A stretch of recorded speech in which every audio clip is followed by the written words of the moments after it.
नामै काफी छ लक्ख भाइ। धन्यवाद शून्यमा ल्याउँछु भन्छन् एमालेलाई बैतडी भन्नु मिल्यो। हामीले कसरी हिँड्नुपर्छ भन्ने बाटो त बनाउनु पर्ला। हामी एक्लै जान्छौँ। पार्टी परिवर्तन गर्नुपर्ने स्थिति चाहिँ किन आयो? अखण्ड सुदूरपश्चिमको आन्दोलन सुरु गर्ने बेला र त्यसको मिड समयमा प्रत्यक्ष र अप्रत्यक्ष रूपले हामी केपीजीबाट हामीलाई सहयोग चाहिँ प्राप्त भएको थियो त्यो बेला, र त्यसले गर्दा पनि केही नजिक म उहाँसँग थिएँ। बेक फोर्सको लागि र आफ्नो एजेन्डा पुरा गर्नको लागि लाग्नुपर्छ भन्ने तपाईँहरूको निष्कर्ष हो, स्पष्ट हो। मेयरको लागि उम्मेदवारको एउटा चर्चा चलेको छ, पार्टीले सिफारिस पनि गरेको छ। के छ तयारी? तपाईँको पनि आफ्नो पनि तयारी हो कि अथवा पार्टीले मात्रै तपाईँले दबावको स्थिति बनेको हो?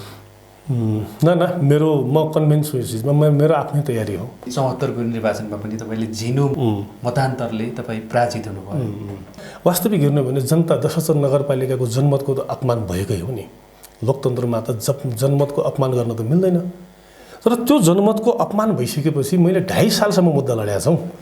2.5 सालसम्म, नट अ जोक। तपाईँले न्याय पाउनलाई त्यति कठिनाइ भयो भने एउटा सामान्य नागरिकको के स्थिति? तपाईँ कठिनाइको कुरा छोड्नुहोस्, मेरो मुद्दा दर्ता भएन बैतडीमा। विगतको कार्यकाल हुनु पर्थ्यो, जुन समृद्धि हुनु पर्थ्यो 10 नगरपालिकाको, त्यो भएको देख्नुभयो कि भएन? खै त्यस्तो आभास र महसुस त मैले केही पनि गर्न पाएन। म जनताबाट पनि त्यस्तै खालको रिपोर्टिङ आउँछ। अब के हो भने अन्यथा नलागोस्, मलाई लाग्छ कि त्योभित्र अब मुख्य कार्यकारी जो बडी छ त्योभन्दा बाह्य एउटा सञ्जाल पनि काम गर्छ कि जस्तो मेरो अनुमान छ। म यसो सुन्छु पनि। तपाईँहरूको पनि भित्र चाहिँ कार्यकर्ता मिलाउन, उम्मेदवार मिलाउन, टिकेटिङ गर्नको लागि चाहिँ सकस देखिएको चाहिँ देखिन्छ। यो कसरी मिलाउनुहुन्छ? यो त एउटा अब घोषणा गर्ने, चुनाव लड्ने, म पनि चुनाव लड्छु भन्नु मिल्यो नि कसैलाई पनि। यो त लोकतन्त्र हो। उहाँहरूलाई एक ठाउँमा जोड्न सक्ने अझै पनि सम्भावना छ। बिल्कुल हामी जोड्छौँ उहाँलाई। सबैलाई चाहिँ एकमुख बनाएर लग्छौँ, केही न केही निर्णयमा पुग्छौँ हामी। सन्तोषजीले त्यसो भए टिकट पाउँछन्? त्यही त, एकमुख भएर लाग्छौँ। अब जे पनि निर्णय होला त्यसमा चाहिँ सबैको सहमति हुन्छ भोलि।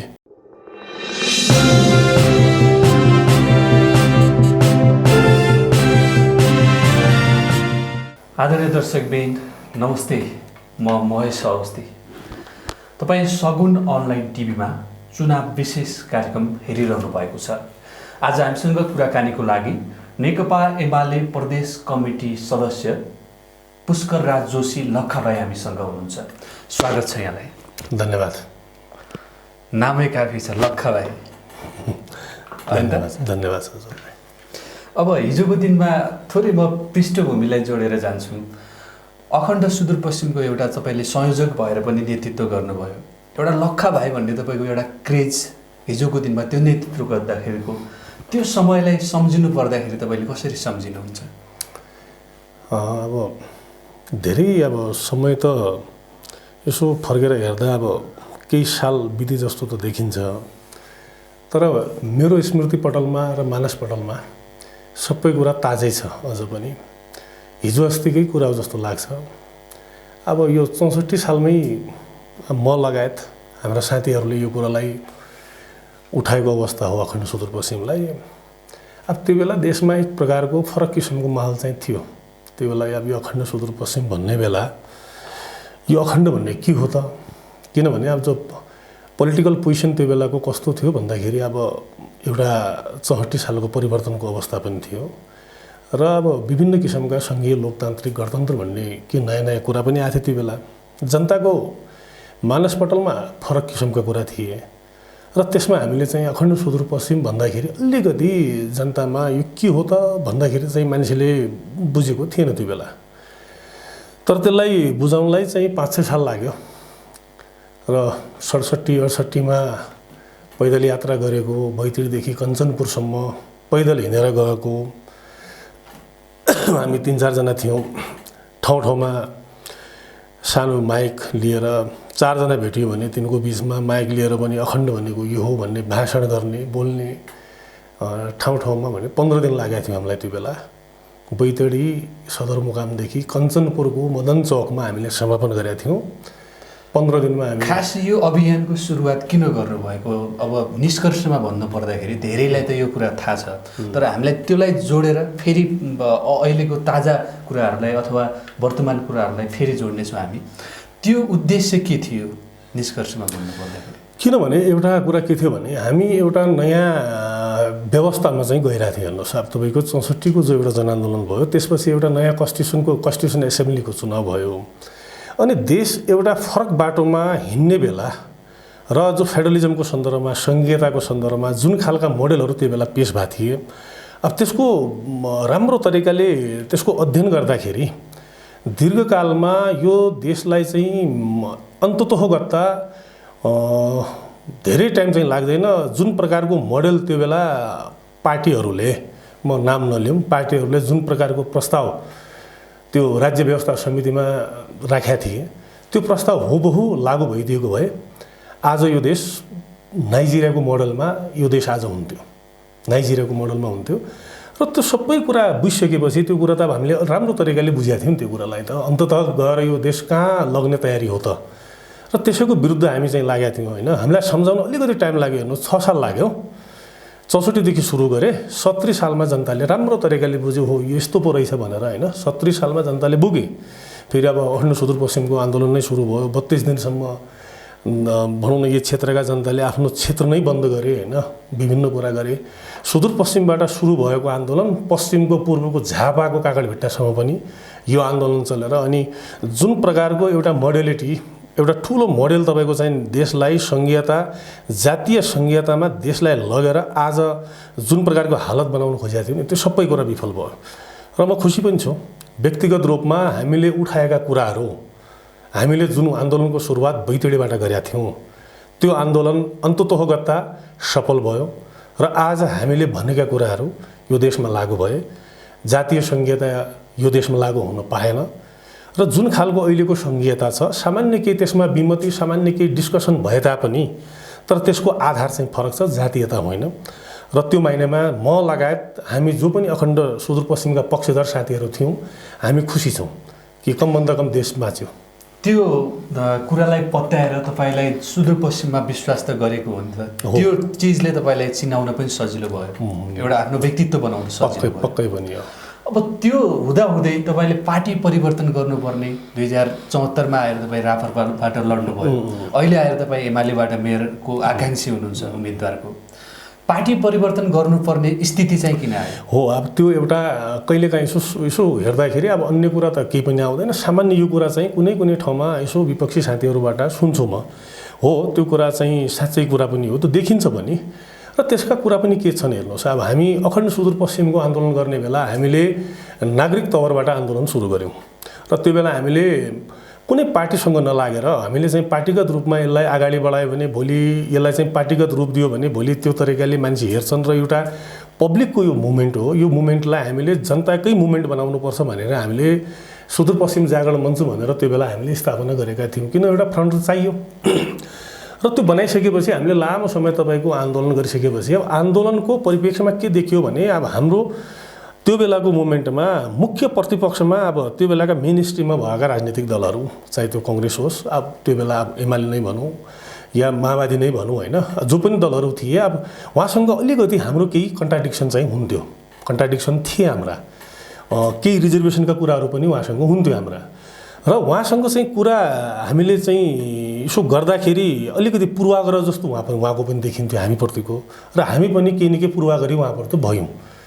र त जब राजनीतिक हिसाबले राजनीतिक फिल्डमा आउने बेला अब हामी चाहिँ जब फिल्डमा आयौँ र त्यो बेला अब हामीले चाहिँ त्यस्तो एउटा राजनीतिक रूपले हामीले अगाडि जानुपर्छ र कुनै न कुनै पार्टीसँग सहकार्य गर्नुपर्छ भन्ने एउटा जब साथीहरूको बिचमा सल्लाह भयो र त्यो बेला अब त्यो बेलाको अब तत्कालको राप्रपा नेपाल उहाँको अध्यक्ष कमल थापाजीहरूसँग उहाँले अब प्रत्यक्ष रूपले नै हामीलाई सम्पर्क गरेर हामी चाहिँ के राउन्ड कुराकानी गऱ्यौँ, बस्यौँ होइन। र उहाँका के कुराहरू हामीलाई पनि मन परेका थिए, के कुराहरू उहाँका केही एजेन्डाका एक दुई कुराहरू हामीलाई चाहिँ थियो। उहाँका एक दुई कुरामा केही रिजर्भेसन हाम्रो पनि थियो, तर एक दुई कुरा उहाँका चाहिँ ठिक जस्ता लागे र त्यो बेला हामीले सहकार्य गऱ्यौँ। तर सहकार्य गर्दाखेरि के भयो भने फरक किसिमले गयो भने भोलि फेरि समस्या हुन्छ होइन। तपाईँ आफ्नो पार्टी भन्ने अनि हामी आफ्नो पार्टी भन्ने हो भने भोलि समस्या हुन्छ। बरं एउटै पार्टीमा अगाडि बढौँ, समाहित भएर अगाडि बढौँ, एउटै चुनाव चिन्ह लिएर जनताको बिचमा जाउँ भन्ने उहाँसँग एउटा सल्लाह भयो र त्यो बेला हामीले त्यही सल्लाह बमोजिम हामीले एउटा चुनाव चिन्ह लिएर अगाडि गयौँ। अब योभन्दा पहिलाको चुनाव चाहिँ अब त्यही पार्टीबाट लडियो होइन। तर अन्ततोगत्ता तपाईँले त्यसको परिणाम के भयो कस्तो भयो हजुरलाई थाहा नै छ र पार्टीको हालत पनि के भयो हजुरलाई थाहा नै छ। र जहाँसम्म एमालेको सन्दर्भमा हो, एमालेसँगको लेगेसी पार्टीसँग हाम्रो चाहिँ सहकार्य भनेको यो आजदेखि होइन। हेर्नुहोस्, यो पहिला अखण्ड सुदूरपश्चिम हुने बेला मैले हजुरलाई जानकारी गर्नुपर्छ यो कुरालाई। अखण्ड सुदूरपश्चिमको आन्दोलन सुरु गर्ने बेला र त्यसको मिड समयमा जुन बेला यो उत्कर्षमा थियो, त्यो बेला यो आन्दोलन हामी त नागरिक तवरबाट चुनाव यो नेतृत्व गरिरहेको थियो नि। यसको त अब मेन स्ट्रिममा जो राज्य सत्ता चलाइरहेका मेन स्ट्रिमका पार्टिजहरू त हाम्रा विरुद्ध थिए त्यो बेला। तर त्यो बेलादेखि नै हामीले सहयोग प्राप्त गरेको त्यो आन्दोलनलाई अगाडि बढाउनको लागि अनि चाहिँ विभिन्न चाहिँ एउटा सरसल्लाह गर्ने बेला हामी प्रत्यक्ष र अप्रत्यक्ष रूपले हामी केपीजीबाट हामीलाई सहयोग चाहिँ प्राप्त भएको थियो त्यो बेला।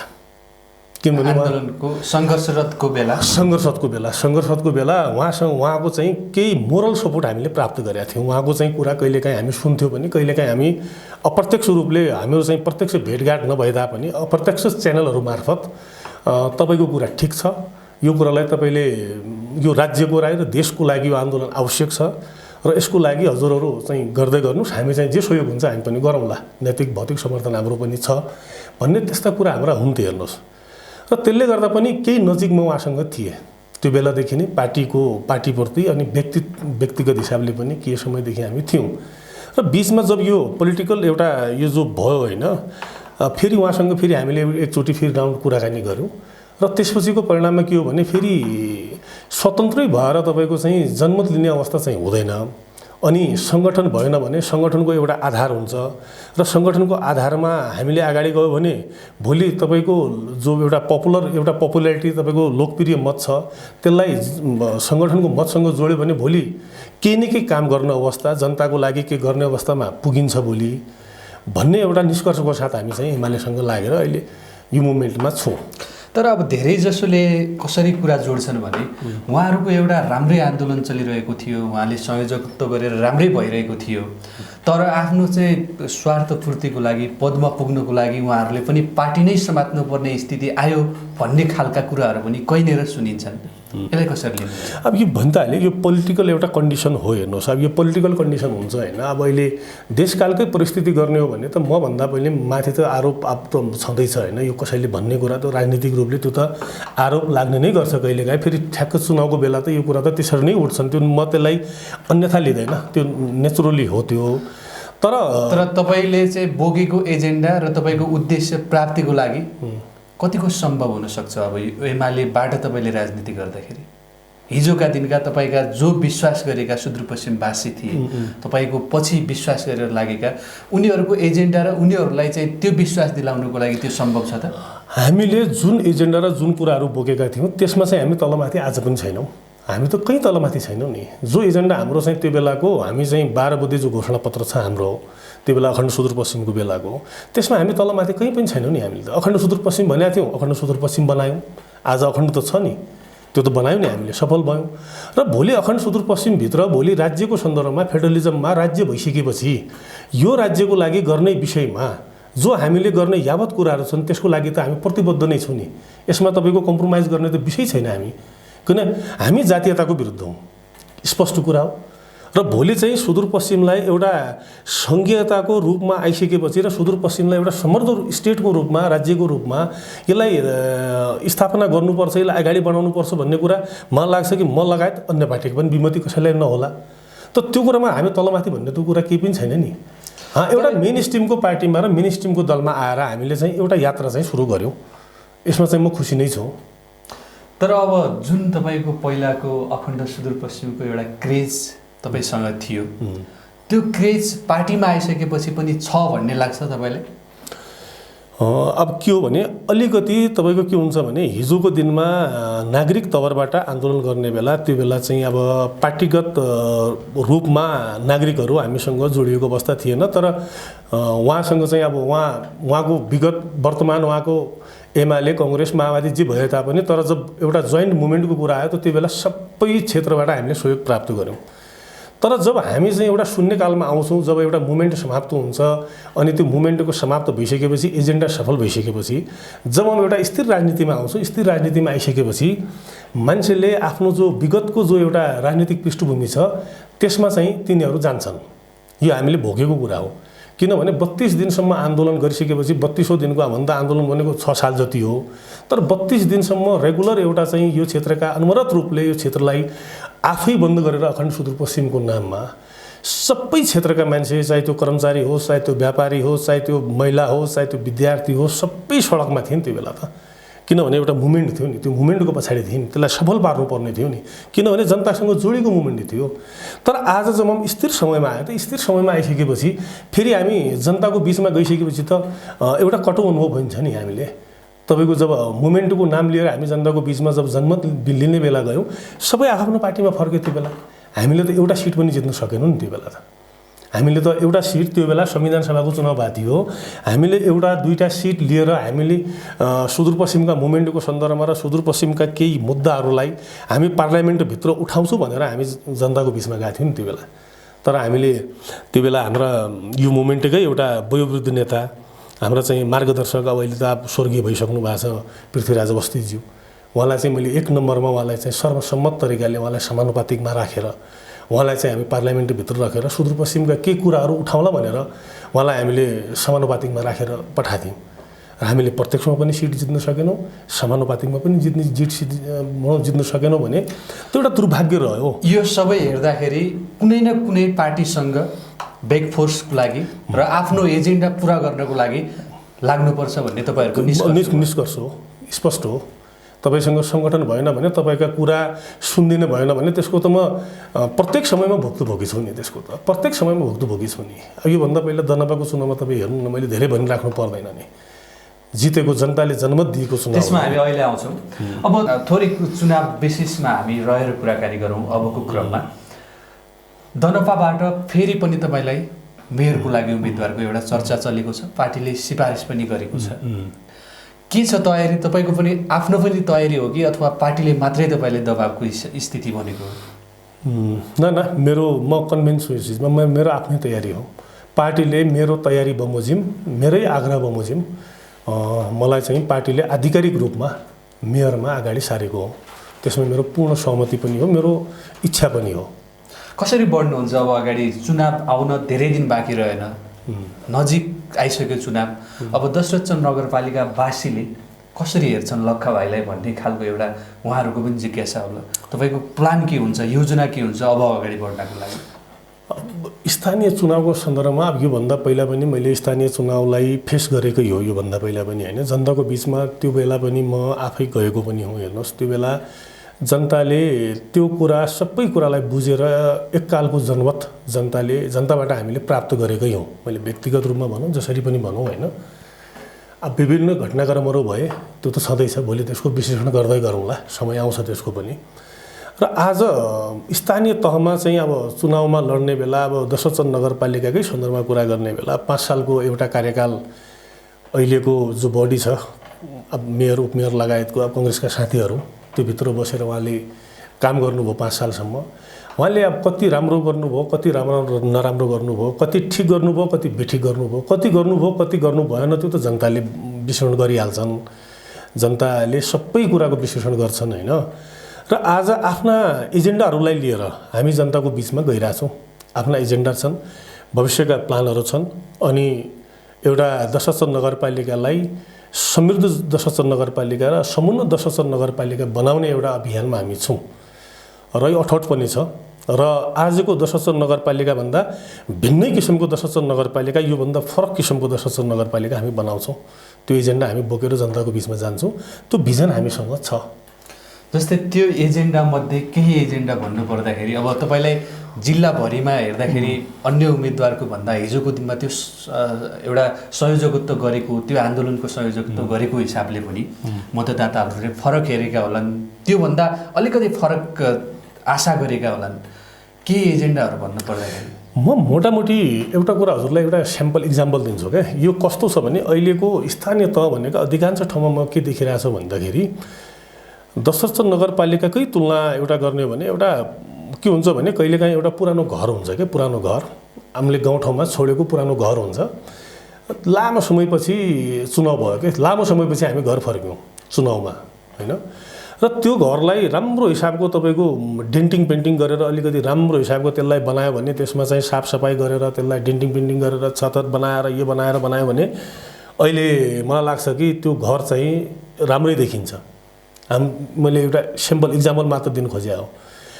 20 सालपछि चुनाव भयो र 5 सालमा एउटा आशा चाहिँ जनताले गरेको थियो, तर त्यो केही पनि हुनु पाएन।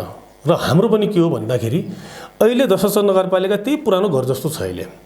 र त्यो घरलाई हामीले राम्रो चाहिँ डेन्टिङ पेन्टिङ गरेर त्योभित्र बनाउनु पर्ने कुरा, सानो सानो बनाउनु पर्ने कुरा, त्यसलाई अलिकति फिनिसिङ गर्ने पर्ने कुरा जे पनि छ त्यसलाई चाहिँ हामी विभिन्न एङ्गलबाट देखिरहेछौँ। अब जसरी कुरा गर्ने हो भने जसरी अब एउटा शिक्षा क्षेत्रकै कुरा गरौँ, अहिले एजुकेसन क्षेत्रकै कुरा गर्ने हो भने सबभन्दा ठुलो लगानी भनेको राज्यको शिक्षामै छ अहिले, सबभन्दा ठुलो लगानी। अब दनपाकै सन्दर्भमा एउटा स्थानीय तहकै कुरा गर्ने हो भने तपाईँको टोटल बजेटिङ जो बजेटको आकार छ अनि चालु खर्चको एलटमेन्ट हेर्ने हो भने सबभन्दा बढी जाने भनेको 1 नम्बरमा शिक्षा नै हो र सबभन्दा बिग्रेको क्षेत्र पनि शिक्षा नै हो। त्यसलाई पनि मान्नुपर्छ हामीले। सरकारको सबभन्दा बढी लगानी शिक्षामा छ र सबभन्दा बिग्रेको पनि कहाँ छ? शिक्षा छ। अनि त्यही एजुकेसनको लागि मन्तिर धाइरहेछन् र त्यही एजुकेसन प्राप्त गर्नुको लागि, त्यही शिक्षा प्राप्त गर्नुको लागि मान्छेले धनगढी महिनगर काठमाडौँ पठाइरहेछन्।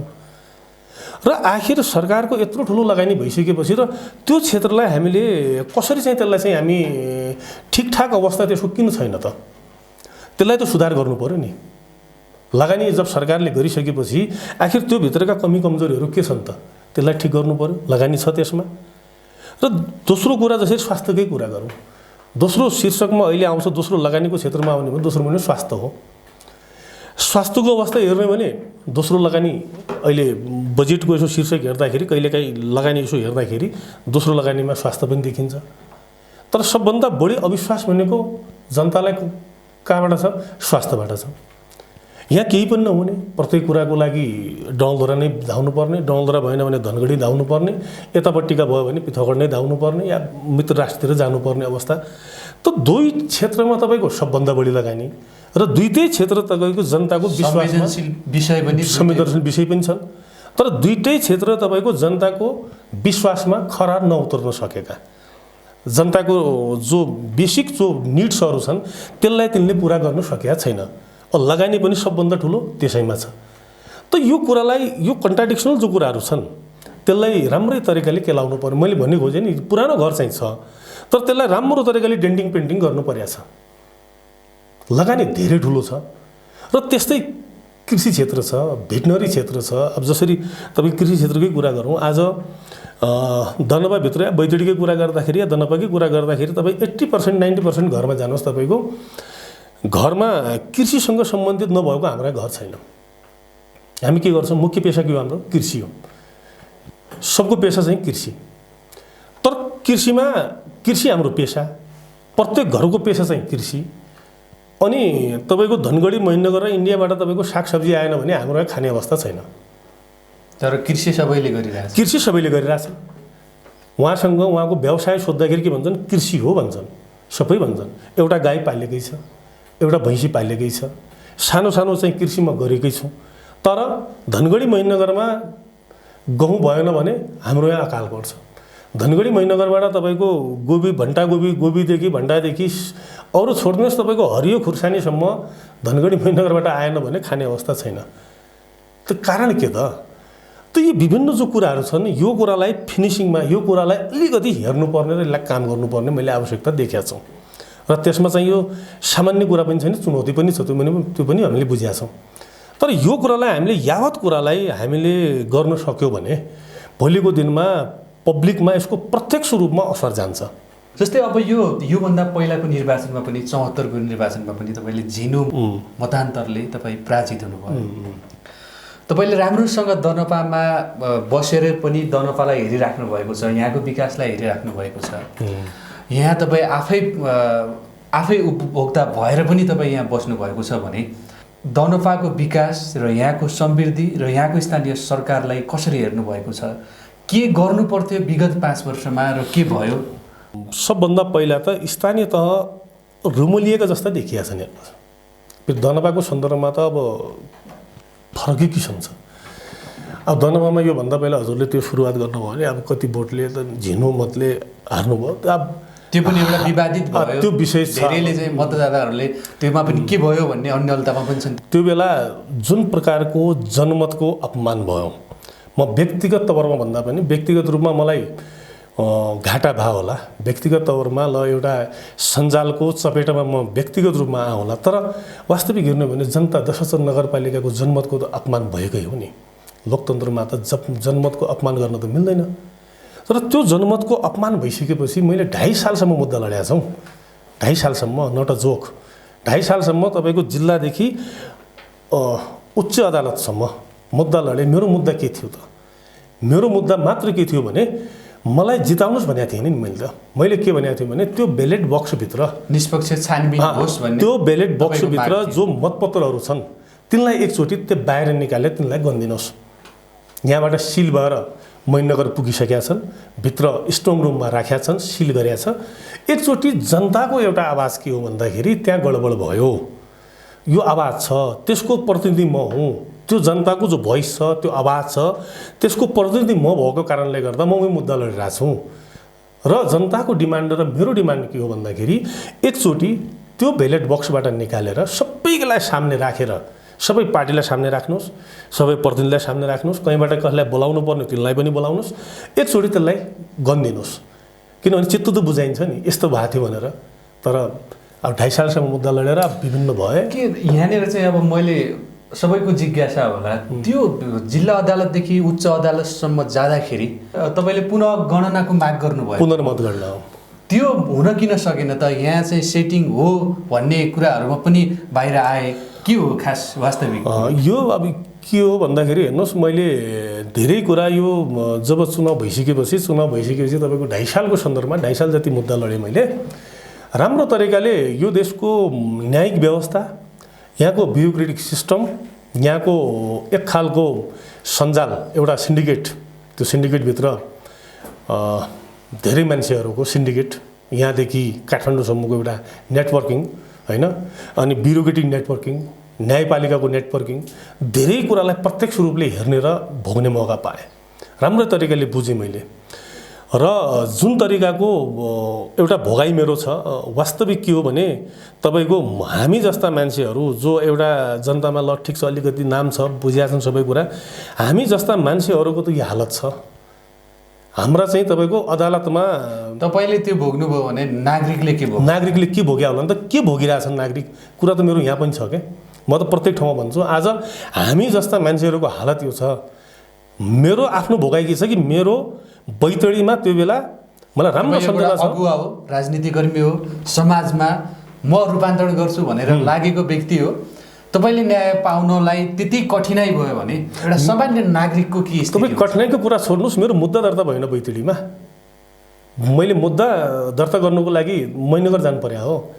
बैतडी जिल्ला अदालतमा मेरो मुद्दा दर्ता भएन त कस्तो खालको ब्युरोक्रेटिक नेटवर्किङ यो देशमा छ, कस्तो खालको न्यायपालिकाभित्र कुराहरू छन्, यो धेरै नबोलिहालौँ तर धेरै कुराहरू मैले भोगेको छु कि व्यक्तिगत रूपमा भोगेको छु। र म अनुमान गर्न सक्छु कि आम जनता र लेम्यानको हालत के होला त यहाँ, तिनीहरूसँग के हुन्छ होला। सामान्य एउटा तुलना गर्न सकिन्छ, सामान्य अनुमान गर्न सकिन्छ। र छ अब यो इतिहास हो, इतिहासको त भोलि विश्लेषण व्याख्या हुन्छ, त्यो दर्ज भइसकेको छ, लेखिसकेको छ, कसैले मेटारे पनि त्यो मेटिँदैन। धेरै कुराहरू छन्, अब त्यसलाई चाहिँ व्याख्या विश्लेषण भोलि गर्दै गरौँला, समय छ। तर अन्तमा गएर के भयो, केमा टुङ्गियो त्यो मुद्दा चाहिँ? मुद्दा खारिज गरियो मेरो, सुनवाई पनि भएन, केही पनि भएन। एउटा अचानक एउटा व्यक्ति आए, एकजनाको अब सर्व भयो, एकजना सर्व भए, एकजना नयाँ आए। र कहाँबाट आए, के आए भन्ने कुरा त धेरै कहानी छन् यसका पनि। अनि पहिलो पेशीमा मुद्दा तपाईँको 2.5 सालसम्म चलेको मुद्दा उहाँले पहिलो पेशीमा खारिज गरिदिनु भयो। मुद्दा खारिज भयो, उहाँले कागजै हेर्नु भएन, मुद्दा डिसमिस भयो। मुद्दा डिसमिस भयो, त्यसको कुनै सुनवाई भएन। अचम्मको विषय, उहाँ एउटाजना एउटा सर्व भएर आएर पोखराबाट पोखरा उच्च अदालतबाट सर्व भएर आएर उहाँले कमभन्दा कम एउटा व्यक्तिले आइसकेपछि त्यो त के पनि हुँदैन नि, त्यसले त हेर्नु त पऱ्यो नि, एउटा पेशी हेर्नु पऱ्यो, नयाँ सर्व भएर आउनु भएको छ, त्यसले अलिकति त्यसलाई चाहिँ हेऱ्यो भने केस हिस्ट्री त्यसको मेमोरी हुन्छ, हेर्नुपर्छ के पोजिसनमा छ, के अवस्थामा छ हेरेर 1 पेशी 2 पेशी 3 पेशी गरेर पो ल भोलिको दिनमा खारिज गर्यो भने त्यसको के लजिक र तर्क हुन्थ्यो। पहिलो पेशीमा उहाँले खारिज गर्नुभयो, त्यसको भित्र पनि धेरै कुराहरू उठे। अब त्यो म धेरै नभनिहालौँ, अहिले धेरै कुराहरू छन् त्यसमा। अब आदरणीय दर्शकबिन, अहिले तपाईँ सगुन अनलाइन टिभीमा चुनावी विशेष कार्यक्रम हेरिरहनु भएको छ। आज हामीसँग कार्यक्रममा नेकपा एमालेका प्रदेश कमिटी सदस्य पुष्कर राज जोशी लक्खाभाइ हुनुहुन्छ। हामी चुनावी विशेषमै छौँ। अब विगत 5 वर्षको समीक्षा जसरी मैले धनपालको कुरालाई जोडेँ, अब तपाईँले पनि हेरिराख्नु भएको कुरा र यो सरकारले, स्थानीय सरकारले गरेको कुरालाई एउटा समीक्षात्मक रूपमा भन्नुपर्दाखेरि तपाईँले कसरी हेर्नुभएको छ? अब यो अहिले दशरथ नगरपालिकाको 5 सालको विगतको कार्यकाल हुनु पर्थ्यो, जुन समृद्धि हुनु पर्थ्यो दशरथ नगरपालिकाको, त्यो भएको देख्नुभयो कि भएन? खै त्यस्तो आभास र महसुस त मैले केही पनि गर्न पाएन। म जनताबाट पनि त्यस्तै खालको रिपोर्टिङ आउँछ, त्यस्तै खालको ब्याकअप आउँछ। अब यो मुख्य कुरा के हो भने हेर्नुहोस्, तपाईँको स्थानीय तह भनेलाई यो अलिकति सेन्सिटिभ क्षेत्र पनि हेर्नुहोस्, यो धेरै संवेदनशील क्षेत्र हो। हामीले सबभन्दा पहिला के हो भने स्थानीय तहलाई पहिला एउटा कुरा क्लियर के गर्नुपर्छ भने आफ्नो, मैले पहिला पनि भने वरियता के हो त मेरो, मैले गर्नुपर्ने के हो। किनभने स्थानीय तहसँग एउटा जुन नयाँ प्रकारको यो एउटा कन्सेप्ट आयो, यसले आफ्नो वरियता निर्धारण गर्न सकेन भने यहाँ फेलियर भइन्छ। के को लागि पनि यसो हेर्नुहोस् तपाईँ, अहिले अब स्थानीय तहले सडक खन्नुपर्ने पहिला वरियता हो कि, या रोजगार उत्पन्न गर्नुपर्ने पहिलो वरियता हो कि, कृषि क्षेत्रलाई तपाईँको प्रोत्साहन गरेर कृषि क्षेत्रलाई अलिकति इन्क्रिज गरेर अगाडि बढाउनु पर्ने त्यसको वरियता हो कि, या शिक्षा क्षेत्रलाई ध्यान दिएर त्यसमा काम गरेर शिक्षा क्षेत्रलाई अलिकति एजुकेसन क्षेत्रलाई केही गर्नुपर्ने हो कि, त्यसलाई लिड गरेर केही गर्नुपर्ने हो कि। स्वास्थ्यका कुराहरू छन्, सामान्य किसिमको जो स्वास्थ्य छ, जिल्ला लेभलको स्वास्थ्य छ, नगर लेभलको स्वास्थ्य छ, पिएचसी लेभलको स्वास्थ्य छ, होइन, त्यस स्वास्थ्य क्षेत्रमा हस्तक्षेप गरेर केही गर्नुपर्ने हो कि। यो वरियता क्रमै जब हामीले निर्धारण गर्न सकेनौँ, हामीले गर्नुपर्ने, हामीले सडक पनि स्थानीयले खन्नुपर्ने, 5-10 किलोमिटर सडक पनि स्थानीयले खन्नुपर्ने, पिसिसी बाटो पनि त्यसले बनाउनु पर्ने, घोरिडो पनि त्यसले बनाउनु पर्ने, 5000-10,000 को नौलो सफाइ पनि त्यसैले गर्नुपर्ने। यो कन्ट्राडिक्सनल कुराहरू आयो नि, त्यसले गर्दा कार्यकाल मलाई लाग्छ कि त्यसले बुझ्नै सकेन कि हामीले गर्नुपर्ने कि 5 साल गइसक्यो। त वास्तविक यो वरियता क्रम निर्धारण गर्नुपर्ने आवश्यक हुन्छ। हाम्रो वरियता के हो त? किनभने स्थानीय तह मात्र विकासको लागि मात्र नभएर त्यो जिम्मेवारी त स्थानीय सरकारलाई पनि होला नि त। मैले के गर्नुपर्ने हो, 5 वर्ष मेरो टार्गेट के हो, मैले कति काम गर्न सकेँ, कति गर्नु पर्थ्यो भन्ने एउटा प्लानिङ त हुनु पर्थ्यो होला नि। हुनु पर्थ्यो। त उहाँसँग त्यस्तो केही पनि देखिएन। उहाँको अब धेरै आलोचना नगरिहालौँ, किनभने अब त्यो जनताले उहाँको राम्रो तरिकाले उहाँको अब भनौँ न यो मूल्याङ्कन गरिसकेको छ। अब उहाँको मैले गर्नुभन्दा पब्लिकले नै गरिसकेको छ, अब राम्रै तरिकाले गरिएको छ। तर उहाँको सन्दर्भमा मेरो व्याख्या एक विश्लेषण के हो भन्दाखेरि, उहाँसँग कहिले यसो बस्दाखेरि भने तपाईँ कमभन्दा कम के वरियता त निर्धारण गर्नुहोस्, तपाईँ गर्नुपर्ने के हो। स्थानीय तह भनेको मात्र विकास होइन कि यहाँ रोजगारका सम्भावनाहरू पनि टटुल्नु पर्नेछ। जनतासँग प्रत्यक्ष रूपले ठोकिने भनेको स्थानीय तह हो, र स्थानीय तहको मुख्य कार्यभार के हो भने विकासको साथसाथमा रोजगारी पनि सिर्जना गर्नुपर्ने हाम्रो मुख्य विभाग हो। हेर्नुहोस्, स्थानीय तह भनेको त्यो पनि हो। आज अब अवस्था के देखिएको छ भने सडकमा टेन्डर भइरहेछ, सडकमा ल काम गर्यो, एउटा डोजर गयो, एउटा ठेकेदार गयो, एउटा त्यहाँको ओभरसियर गयो, अनि 4 जनाले मिलेर सडक खन्यो।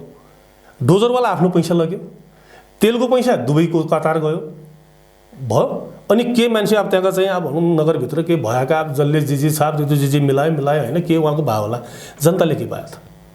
अब अवस्था के छ? त्यो सडकमा गाडी चल्दैन। अब 1 वर्षले त्यो जम्मै भइसक्यो नि। अब त्यो लगानी जो हामीले गरेका छौँ त्यसको औचित्य के त? प्लानिङ भएन, त्यो के औचित्य भयो ल भन्नुहोस् त? र के हो भने तपाईँको त्यो अहिले स्थानीय भनेको के हो भने रोजगारको सिर्जना पनि हो। हाम्रा कार्यक्रम कस्ता हुनुपर्छन् भन्दाखेरि त्यसको नेचर कस्तो हुनुपर्छ, अधिकांशको, सबैको नहोला, तर अधिकांश के हो भने त्यसले रोजगारलाई पनि सिर्जना गर्नु पर्यो। त्यहाँ तपाईँले भनेको त्यो सडक काटिनुमा प्राविधिक इस्टिमेट हुनुपर्ने, योजना हुनुपर्ने, त्यो सडक कम्तीमा दिगो हुनुपर्ने ठाउँमा चुक्यो कुन निकाय त, कुन निकाय चुक्यो? प्लानिङ कहाँबाट हुनु पर्थ्यो?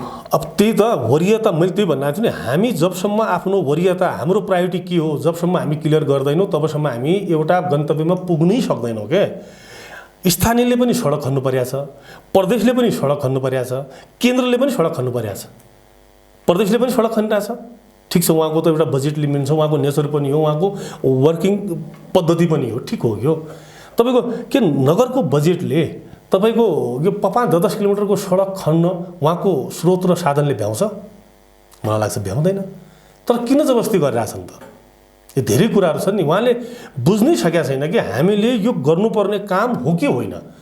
अब के हो भने अन्यथा नलागोस्, मलाई लाग्छ कि त्योभित्र अब मुख्य कार्यकारी जो बडी छ त्योभन्दा बाह्य एउटा सञ्जाल पनि काम गर्छ कि जस्तो मेरो अनुमान छ। म यसो सुन्छु पनि, यो बाह्य जब हस्तक्षेप भित्र भित्रिन्छ र तिनीहरू जब त्यो भित्र हस्तक्षेप गरिसकेपछि तिनको भनेको कुरा जब त्यहाँ लागू हुन्छ, यी यस्ता खालका क्रियाकलापहरू हुन्छन् जो अहिले दनवाभित्र भइरहेछन्, भइसके, अझ हुनु बाँकी नै होलान्। कि तपाईँको कार्यकाल अथवा तपाईँ आकाङ्क्षी हुनुहुन्छ, तपाईँले जितिसकेपछि यी कुराहरूलाई चिर्नको लागि र यो सुधारहरू आउन सक्छ? यसमा मतदाताहरूले कति विश्वस्त हुनु आवश्यक छ भन्न खोजेको हो? पक्कै पनि। अब योभन्दा पहिला पनि केही कुरामा मतदाता स्वार्थ त तपाईँका पनि बाजेलान्, कार्यकर्ता तपाईँका पनि होलान्, तपाईँले पनि पालन पोषण गर्नुपर्छ होला, आफ्नो कार्यकर्तालाई पोस्नुपर्छ होला। यो चेन्ज हुने आधार कति हुन सक्छन्, के हुन सक्छन् भन्ने तपाईँमा के फरक हुन सक्छ? योभन्दा पहिला मैले भने नि, यो स्थानीय भनेको धेरै संवेदनशील क्षेत्र हो, धेरै सेन्सिटिभ हो। यहाँ प्रत्यक्ष रूपले जनता तपाईँसँग ठोकिन्छ, प्रत्येक कुरामा ठोकिन्छ। हेर्नुहोस्, तपाईँको इभन यतिसम्म छ, कुनै मान्छेले इलाज पाएन भने त्यो इलाज मैले पाएन भन्ने मान्छेले तपाईँको नगरसँग त्यो मान्छे आएर ठोकिन्छ, नागरिक ठोकिन्छ। हो, यो कुरालाई हामीले स्वीकार गर्नुपर्छ, किनभने यो एक खालको जनतासँग जोडिएको सेवा प्रवाहको सन्दर्भमा प्रत्यक्ष रूपले जोडिएको एउटा क्षेत्र पनि हो। र यो क्षेत्रमा जब सेवा प्रवाह गर्ने बेला तपाईँका धेरै अब झिनामसिना कुराहरू भोलि त्यहाँ आउँछन्। र अहिलेको अवस्था जुन खालको अब दनपाको छ, भोलि काम गर्ने दरमियानमा योभन्दा राम्रै होला, योभन्दा राम्रो होला। अनि भोलि एउटा के पनि हो भन्दाखेरि हेर्नुहोस्, नीति प्रधान कि नेतृत्व प्रधान भन्ने कुरा हो कि यहाँ के हो भने हामीले एउटा नीति बनाएर, सबभन्दा पहिला नीतिको कुरा हो नि। यहाँ त नीतिभन्दा पनि यहाँ त व्यक्ति महत्त्वपूर्ण हुन थाल्यो क्या। एउटा नीति तयार हुनु पर्थ्यो, अहिलेसम्म एउटा पोलिसी तयार हुनु पर्थ्यो। पोलिसी हामीले तयार गरेर एउटा सर्वसम्मत तरिकाले एउटा पोलिसी तयार भइसकेपछि त्यो पोलिसीको पछाडि एउटा जो हाम्रो सिस्टम हुन्थ्यो त्यो पोलिसीको पछाडि जान्थ्यो नि पहिला। यहाँ त के भइदियो भन्दाखेरि व्यक्तिको पछाडि पोलिसी दौड्न थाल्यो। यहाँ आज एउटाको कुरा आयो भने त्यसको पछाडि दौडे, भोलि अर्को कुरा हो त्यसको पछाडि दौडे। एउटा कङ्क्रिट पोलिसी बनाइसकेपछि त्यसको पछाडिपट्टि सिस्टमले दौड्ने हो, तब गएर गन्तव्य प्राप्त हुन्छ। त्यो सिस्टम बनाउन तपाईँको पहल हुन्छ? पहल हुन्छु म भन्नेमा कति? बिल्कुल त्यो पहल हुन्छ, पहल गरिन्छ। पहल त्यसलाई राम्रो तरिकाले गरिन्छ, सजिलो पनि छैन, मलाई थाहा छ।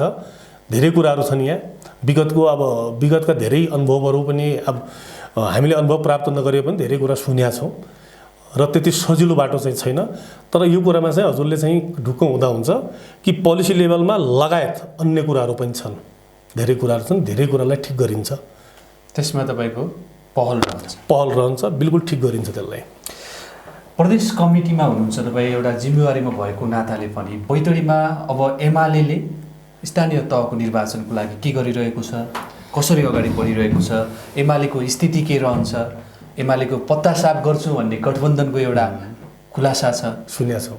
यो कसरी चाहिँ अगाडि बढ्दै हुनुहुन्छ तपाईँहरू? आज भोलि सुनेका छौँ, त्यो चलिरहेछ। कहाँ चाहिँ अब एमालेसँग गठबन्धन गरेर चुनाव लड्ने भन्ने कुरा मिडिया मार्फत हामीले सुनेका छौँ।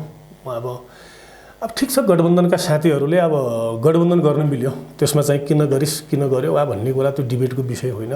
यो लोकतन्त्र हो, डेमोक्रेसी हो। डेमोक्रेसीमा जुनसुकै दलले जे पनि गर्न मिल्छ। यस्ता खालका चुनावी रणनीतिहरू ठिकै छ। तर एउटा कुरा के हो भने गठबन्धन गर्नुभन्दा पहिला जनतामा यो गठबन्धनलाई एकचोटि औचित्य पनि साबित चाहिँ गर्नुपर्छ है। गठबन्धन के को लागि? गठबन्धन गर्ने केही उद्देश्य त होला नि। त्यो उद्देश्य के हो त? अब उद्देश्य भनेको एमालेलाई हराउनु मात्रै उद्देश्य हो भने मलाई लाग्छ कि अब त्यसमा चाहिँ धेरै अब त्यो त भोलि जनताले भोलि डिसिजन दिने हो, जनताले भोलि जनमत दिने हो, त्यो त त्यसपछि देखिन्छ। त्यो बाहेकको पनि केही हो, त्यसमा राष्ट्रको केही स्वार्थ छ कि, केही राष्ट्रिय स्वार्थ छ कि, या देशमाथि नै एउटा सङ्कटको विषय छ, हामी सबै दलले गठबन्धन गरेर अगाडि बढ्नुपर्छ भन्ने औचित्य हो कि, र त्यस्ता यावत के कुराहरू छन् कि, त्यस्ता कुराहरू छन् भने त्यो जनतामा तिनीहरूले सबभन्दा पहिला त्यो औचित्य चाहिँ साबित गर्नुपर्छ, त्यो कुरालाई जनताको बिचमा राख्नुपर्छ। भोलि जनताले त्यो सोध्छ कि यो गठबन्धनको उद्देश्य के हो। नत्र मलाई यो गठबन्धनको सन्दर्भमा सामान्य एउटा सम्झना आयो कि अस्ति भर्खर भारतको उत्तर प्रदेशमा पनि एउटा चुनाव भएको छ, त्यहाँ हजुरले पनि सुन्या होला, सबैले देखिरहेछौँ। त्यहाँ पनि बिजेपीको विरुद्ध आजभन्दा 1 महिना पहिले एउटा महागठबन्धन भन्ने भनेको थियो। त्यहाँ त्यसमा महागठबन्धनमा धेरै पार्टीहरू थिए। त्यहाँ एकातिर बिजेपी एक्लै थियो त्यहाँ, र त्यसको परिणाम के आयो त्यो परिणाम हेर्दाखेरि हुन्छ। किनभने यो गठबन्धन बनाएर भोलि जनतालाई अल्मल्याउला, जनताको यो टालटोले बाटोली भन्छन्, यो टालटोले बाटोली गरेर अनि चाहिँ 5 साल अझ लम्ब्याउँछु भन्ने कुरा हो भने त्यो सम्भव हुँदैन। औचित्य साबित गर्नुपर्छ। केही व्यक्तिको कुर्सी बचाउनुको लागि, केही व्यक्तिको 5 सालको कार्यकाल थप्नुको लागि, केही आफन्तहरूलाई, केही नातागोताहरूलाई अझ जागिर लाउनुको लागि, अनि आफ्नो चाहिँ पावर बचाउनुको लागि, केही पावर सेयरिङ गर्नुको लागि त्यो हो भने त्यो भोलि जनताको बिचमा भन्नु पर्ला। नत्र केही छ भने त्यो औचित्य त साबित गर्नु पर्यो नि उहाँले पहिला। अब गठबन्धनको उहाँको चाहिँ स्वतन्त्रता हो, त्यसमा चाहिँ हाम्रो केही विमति छैन। उहाँले गरोस्, भोलि राम्रो हिसाबले जनताको बिचमा आफ्ना एजेन्डा लिएर जाने। तर अब नेकपा एमाले पनि त्यो गठबन्धन विरुद्ध कसरी लड्ने, हाम्रो पोलिसी के हुने, हामीले कसरी हिँड्नुपर्छ भन्ने बाटो त बनाउनु पर्ला। हामी एक्लै जान्छौँ, त्यसमा के छैन, के शङ्कै छैन। नेकपा एमाले एक्लै जान्छ। अब कुनै ठाउँमा, कुनै सर्टेन ठाउँमा त्यहाँको वस्तुस्थिति परिस्थिति मिलाउनु पर्ने ठाउँमा के त्यस्तो भयो भने कुनै ठाउँमा त्यो हुनसक्छ। तर चाहिँ अधिकांश ठाउँमा नेकपा एमाले बैतडी जिल्लाको 84 वडामा 10वटै पालिकामा एक्लै लड्छ, राम्रै तरिकाले लड्छ। नतिजा के आउँछ भन्ने नतिजा त भोलि जनताले देखाउने हो। अब सबैले अब उहाँको पनि गठबन्धनको पनि आफ्नो के कन्फिडेन्स शून्यमा ल्याउँछु भन्छन् एमालेलाई बैतडी भन्न मिल्यो। अब उहाँको चाहिँ अब किनभने चुनावमा लडिरहेछन्, एमाले नै जित्छ भनिदियो भने चुनाव किन लड्नु पर्यो त, उहाँले त भन्नु पर्यो नि। चुनावभन्दा पहिला त भन्नु मिल्यो। एमालेको प्रचार अर्काले गरिदिनु भएन त्यही त भन्नु मिल्यो उहाँले। किनभने अब चुनाव लडिरहेछन्, हाम्रै विरुद्ध चुनाव लडिरहेछन्, नेकपा एमालेको विरुद्ध चुनाव लडिरहेछन् भने एमाले चाहिँ बहुमतको साथ जित्छ भन्न त उहाँले मिलेन नि, उहाँको धर्मले नै मिलेन नि। को आउँछ त फेरि उहाँसँग? उहाँले त अहिले भन्नुपर्छ नि आफ्नो भाषणमा, सुन्ने गर्छौँ, पत्ता साफ गर्छौँ त उहाँले भन्नु पऱ्यो नि। त्यो भने बापत पो कार्यकर्तासँग लाग्ने हुन्। त मैले त्यो त्यति अन्यथा लिएको छैन त्यसलाई। हामीले कहिलेसम्म टुङ्ग्याउनुहुन्छ तपाईँहरू? उम्मेदवारको टुङ्गो पनि लागेको छैन। अब उहाँहरूले आफ्नो म हो है उम्मेदवार भनेर मत माग्ने वातावरण चाहिँ बन्नुपर्छ होला। कहिलेसम्म लाग्छ टुङ्गो चाहिँ? टुङ्गो हामी लगभग अब यो हप्ताभित्र, मलाई लाग्छ यो 1 साताभित्र हामी लगभग क्लियर गर्छौँ। हामी भोलि पर्सिसम्म त लगभग अधिकांश तहमा क्लियर गर्छौँ। के हाम्रो क्लियर भइसकेको छ, अधिकांश तहको हजुरलाई रिपोर्टिङ पनि होला। केही सार्वजनिक भइसकेका छन्, केही सार्वजनिक हुनु बाँकी छन्, र केही ठाउँमा मिलाउनु बाँकी छ, मिलिरहेछ। र भोलि या पर्सिको बिचमा हामी लगभग तय गरिहाल्छौँ। अनि केही बचेका ठाउँ होलान् भने 1 साताभित्र हामी त्यसलाई चाहिँ फाइनल गरेर प्रदेशमा पठाइदिन्छौँ। सबै टुङ्गिन्छ, त्यसमा समस्या छैन। धेरै जस्तो तपाईँहरूको चाहिँ ढिलासैनीमा, पञ्चेश्वरमा राजेनजीहरू, सन्तोषजीहरूले पार्टी छोडेको छ। तपाईँहरूको पनि भित्र चाहिँ कार्यकर्ता मिलाउन, उम्मेदवार मिलाउन, टिकेटिङ गर्नको लागि चाहिँ सकस देखिएको चाहिँ देखिन्छ। यो कसरी मिलाउनुहुन्छ? यो मैले पनि सुनेको छु। अब यो ढिलासैनीको सन्दर्भमा के कुराहरू आए होइन, अब घोषणा गरेछ भन्ने सुनेको छौँ।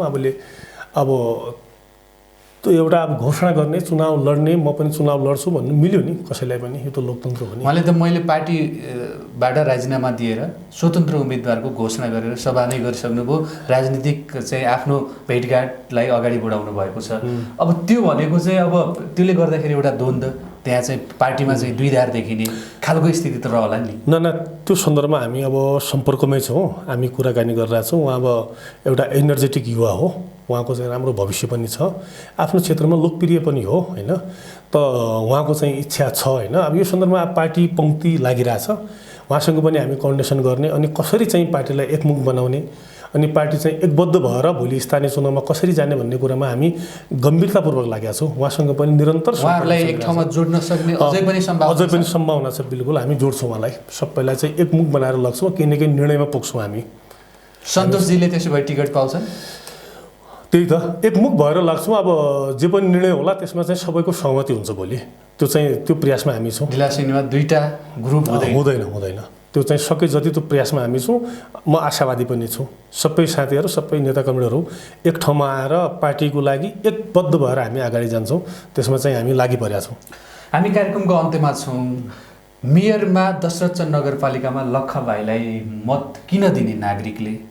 अब यो दशरथचन्द नगरपालिकाको स्थानीय तहको सन्दर्भमा जो अब यो मतको सन्दर्भमा कुरा आयो, समर्थनको सन्दर्भमा कुरा आयो, हेर्नुहोस्, सबभन्दा पहिला त एउटा कुरा स्पष्ट रूपमा के हो भने अबको नेतृत्वले गर्नुपर्ने मुख्य विषय मैले के देखाएको छु भने यहाँ विकास निर्माण भन्ने कुरा त्यो सेकेन्डरी पार्ट होला। भोलिको दिनमा सडक निर्माण पनि हुन्छ, सिँचाइको व्यवस्था त्यो एउटा हो, त्यो एउटा चाहिँ मल्टियर प्रोजेक्टहरू हुन्छन्, एउटा व्यवस्थित हिसाबले त्यो हुन्छ। तर सबभन्दा पहिला मैले महत्त्वपूर्ण रूपमा के देखाएको छु भने यो दनपाभित्र हामीले सुशासनको स्थापना चाहिँ गर्नुपर्छ।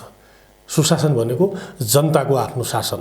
किनभने आजसम्म यो 5 सालको कार्यकालमा यो दनपाको अधिकांश वार्डको जनताले यो व्यवस्था हाम्रो हो, यो सरकार मेरो हो, यो दनपा भन्नेका जनप्रतिनिधि मेरा हुन् भन्ने त्यो आभास र महसुस गरेको मैले यो आजसम्म महसुस गरेका छैनौँ। आज तपाईँको दनपाको 7 नम्बर वडाकै कुरा गर्ने भने सबभन्दा टाढाको वडा हो। दनपा 10 को कुरा, दनपा 11 को कुरा गर्नुहोस् तपाईँ, सबभन्दा टाढाका वडा हुन्, बिचरा टाढा टाढा बस्छन्। आज दनपा 10 कै भेक्कर क्षेत्रको बस्ती आज 4 जना परिवार बस्छन् त्यहाँ। त्यो क्षेत्रमा राज्यको आजसम्म 1 पैसाको लगानी छैन। चाहिँ तपाईँको दनपा 1 को कुरा गर्ने भने देवमाडाको लास्ट सेराबेल्टोको कुरा गरौँ, 1 रुपियाँको लगानी छैन। आज दनपा 6 को त लास्ट तपाईँको सेराको चाहिँ दलीबगढको कुरा गर्ने भने 1 पैसाको लगानी छैन। त्यो बिचाराहरू यो सरकार, यो देश भन्ने हाम्रो हो कि त्यो महसुसै गरेका छैन, यो सरकार भन्ने हाम्रो हो कि त्यो महसुसै गरेका छैन भने कमभन्दा कम तिनलाई त्यो आभास के हुनुपर्छ? पहिला महत्त्वपूर्ण कुरा नागरिकको के हो भने नागरिकले यो सरकार, यो देश मेरो हो, यो देशको नागरिक हुँ म, यो दनपाको नागरिक हुँ। यो दनपाले अप्ठ्यारो परेको बेला यो दनपामा भएका मेयरहरू, यो देश यो भित्र भएका उपमेयरहरू, यो दनपामा भएका वडा अध्यक्षहरू या वडा सदस्यहरू, यी हामीले दिएका मतबाट बनेका, यो कुर्सीमा बसेका, यो अधिकार हामीले जो दिएका छौँ यो मेरो मतबाट बनेका मान्छेहरू हुन् भन्ने यो आभास भोलि दनपाको जनतालाई दिइन्छ। र जहाँसम्म सुशासनको कुरा छ, सुशासन यहाँ कायम गरिन्छ। विभिन्न व्यतिथिहरू छन्, त्यो हामीले महसुस गरेका छौँ यहाँको सन्दर्भमा। विभिन्न व्यतिथि छन्, त्यो व्यतिथिको सन्दर्भमा धेरै व्याख्या विश्लेषण नगरौँ।